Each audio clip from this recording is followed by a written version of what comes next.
karena ilmunya, karena kekayaannya, atau karena keberkuasaannya, ini adalah sombong.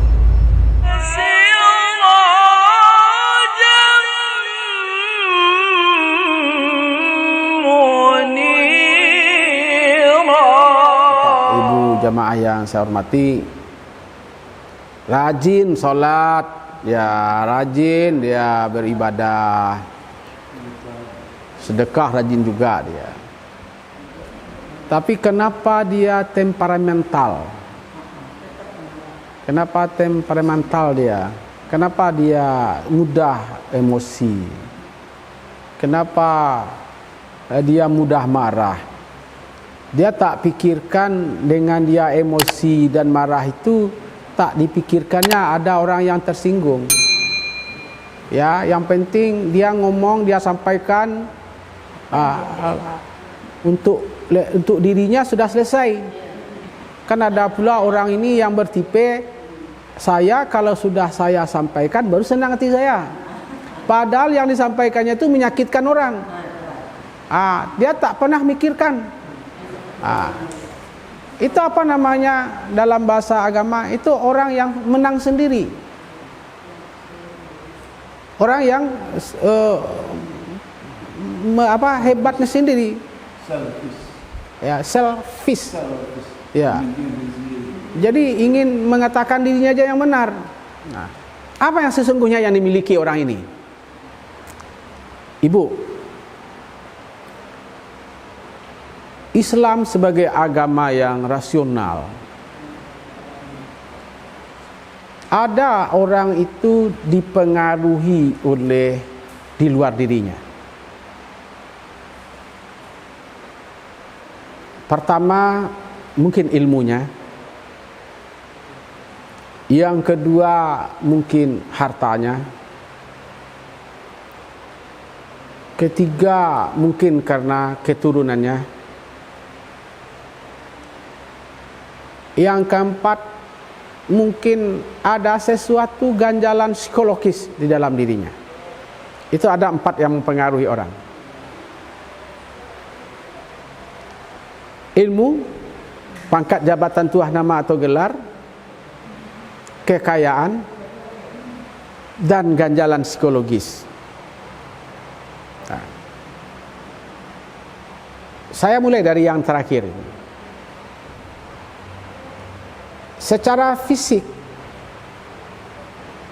orang kalau ada sesuatu yang sakit di tubuhnya, sebut dia gejala ginjal, atau dia sebut sedang sakit gigi, atau dia mungkin otaknya radang otak misalnya, atau mungkin dia sedang asam urat misalnya, atau orang ada sakit perut misalnya mah, atau mahnya kronis misalnya.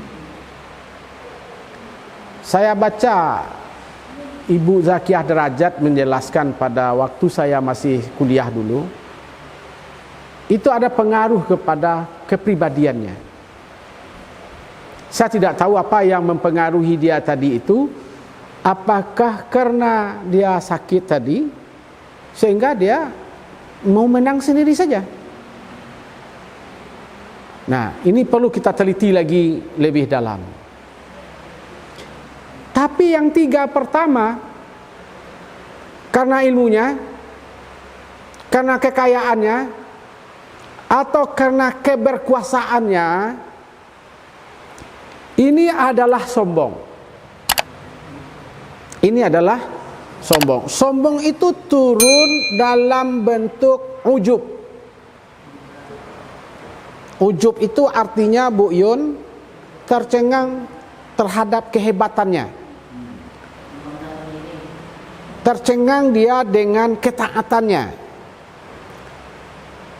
Bangga dia dengan kesolehannya dibandingkan dengan kawan-kawan yang lain. Namanya ujub. Dia masuk dalam rumpun kajian ujub. Apa dampaknya? Dia ujung-ujungnya sombong juga. Maka ada ujub, ada takbur, ada ujub, ada kibir. Kibir itu apa? Kibir itu sombong juga, tapi kesombongannya dengan kebaikannya. Kan ada dua sombong. Ada orang sombong dengan hartanya, dengan pangkatannya, dengan jabatannya, tapi dia sombong dengan kebaikannya. Oleh karena itu, biasanya Ibu Mel, orang yang seperti itu ada yang tidak beres di dalam jiwanya. Kita tidak tahu, mungkin karena pangkat jabatan tuah nama gelarnya atau hartanya, atau memang ada ganjalan fisikis yang disebabkan oleh penyakit fisiknya, maka dia mudah semua yang saya sebutkan tadi, itulah yang menghabiskan, yang menghapus amal kebaikan kita. Jangan lupa Ibu. Itu makanya dalam pengajian-kajian kita sebelum ini, kenapa tidak boleh ditampakkan kesolehan kita? Kenapa tidak boleh ditampakkan kebaikan kita? Karena pada satu kebaikan kita itu akan memfitnah kita. Selain memfitnah kita, membuat kita ria, membuat kita takabur, membuat kita tercengang atau ujub. Itu makanya bila Ibu telah masuk kajian tasawuf, jangan coba-coba sebut kebaikan kita kepada orang lain. Kalaupun kita sebut, kita minta ampun kepada Allah hanya sebagai untuk i'tibar, sebagai untuk mengambil pelajaran. Kalaupun kita sebut, tapi adalah untuk mengiktibar kepada diri kita dan untuk memberi contoh kepada orang lain, itu boleh saja, dengan catatan hati-hati. Di situ ada pintu untuk bisa masuk ria, di situ bisa pintu masuk untuk ujub, bisa pintu masuk lewat takabur atau kibir tadi. Barangkali seperti itu Ibu. Itu makanya kita harus mengaji tasawuf. Itu tak bisa diselesaikan dengan fikih. Itu contohnya tadi. Dia sudah sholat, dia sudah rajin berzikir, dia sudah ke masjid, dia sudah sholat tahajud, puasa Senin Kamis, kok emosi juga dia? Kok rakus juga dia? Yang salah bukan fikihnya, yang salah tasawufnya yang tidak benar dalam dirinya. Kira-kira gitu Ibu. Saya rasa ya. Nah, lalu bagaimana sikap kita bagi orang yang sudah ngaji tasawuf? Sabar, ridho, tawakal, mahabbah, dan berma'rifat. Nah, kan dalam kajiannya kita harus sabar, ridho, tawakal, mencintai dia, bukan karena dirinya, tapi karena Allah, dan mengkomunikasikan jiwa kita kepada Allah. Oh, beginilah dia, udah. Oh, begini dia, ya udah. Pertamanya kita ya.